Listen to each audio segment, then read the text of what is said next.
22 fevral 2026-cı il. Badam bağımız yeni əkilib.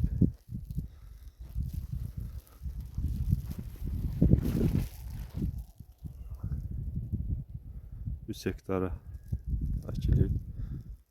2500 ting.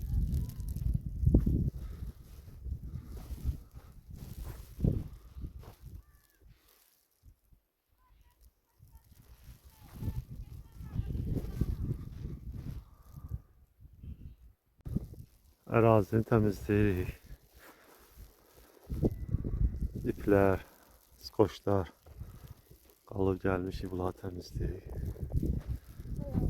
Həsən də kömək gəlir bizə. Həsən necədir, xoşuna gəlir?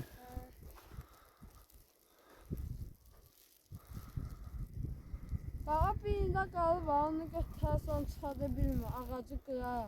Hə, yaxşı. Allah bütün bağbandan xeyrini versin. Mən də onların içində inşallah.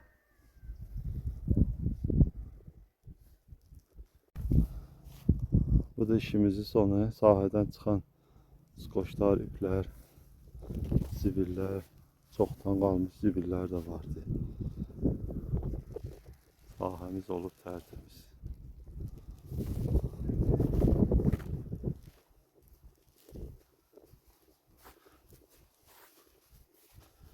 İnşallah hər həftə bu badam barəsində məlumat verəcəm də. Necə böyüyür, necə inkişaf edir, hamısını bir məlumat verəcəm. Sortdakı Ferrangi sortudur.